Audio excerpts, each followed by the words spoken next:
Where does the Bible stand on capital punishment? They can go around and they can throw around Old Testament law, the book of Deuteronomy, an eye for an eye. But if they do, they should take it in context. That means you'll also be taking your disobedient son out of the city and stoning him to death. You'll take your disobedient wife or your non-virgin wife out of the city and stone her to death for her transgressions. But they never mention that part. They just quote the eye for an eye. When 10-year-old Holly Jones was murdered, it wasn't only her family that mourned. The West Toronto community where Holly lived and parents everywhere are outraged. Some have channeled their grief into the Catholic community that is so much a part of the family's life. Others are calling for vengeance. And the death penalty is once again part of the public dialogue around this tragedy. That is the focus of today's First Look. Whenever a grievous act is perpetrated against an innocent victim, especially a child, the initial emotion is normally grief. But that is usually followed by anger, and the Holly Jones tragedy is no different. But some were surprised when Grant Stonehouse, spokesperson for the Jones family and Holly's uncle, said this. "This isn't about revenge. We just want to catch this guy. Hopefully the law will deal with him appropriately."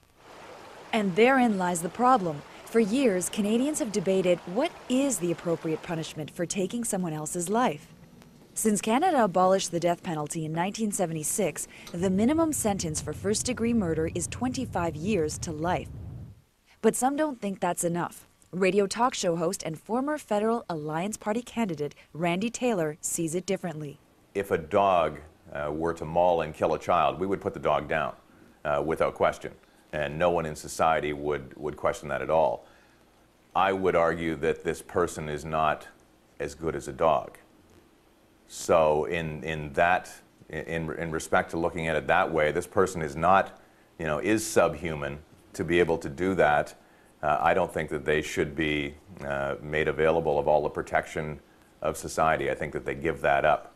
It's this type of rhetoric that concerns Dave Parkinson. He's the director and co-founder of the Canadian Coalition Against the Death Penalty. He says he understands the emotions involved, but cautions against letting anger influence public policy. If I was to be a victim of such a heinous crime, my first thought would be to grab the person and kill them myself. And I think any living, breathing individual would have that same impulse.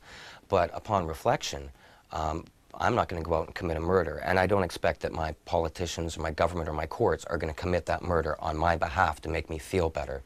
And it's that question that seems to be at the heart of the argument. How much should emotion factor into the debate? Of course it's an emotional issue. A little girl will never be 11.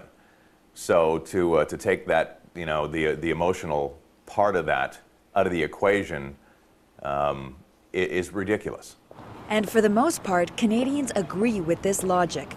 Over the last 20 years, survey after survey has concluded that this country is pro-death penalty. But does that make it right?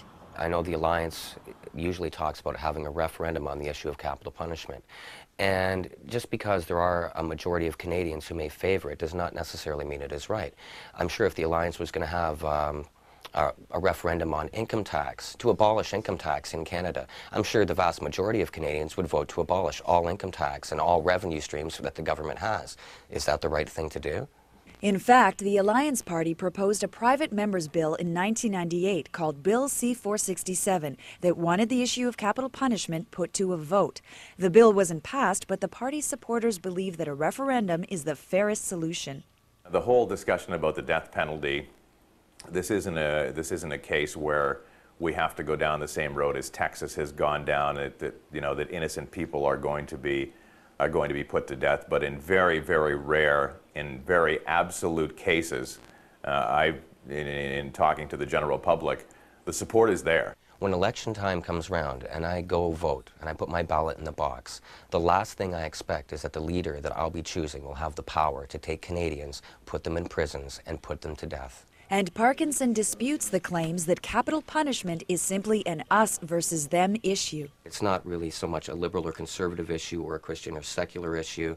It's more an issue of basically of the morality of the society.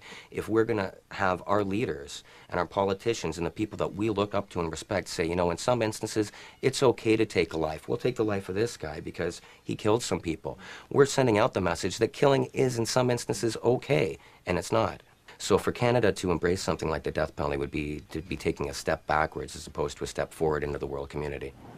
It seems clear that capital punishment will always divide Canadians. But one thing's for certain, no matter what the solution, the debate itself should never overshadow the real focus. In this case, the tragic death of 10-year-old Holly Jones. You cannot have this debate without realizing that it affects lives, that you can't, I mean, there's discussion now that about bringing in Holly's Law, and there's a petition online. Well, Holly's Law is about a little girl who should have been going to another birthday party this weekend, and she won't. And it's not about, discussing this in in some sort of idealistic and moral aspect of society as a whole. It does affect real lives, and that little girl's gone.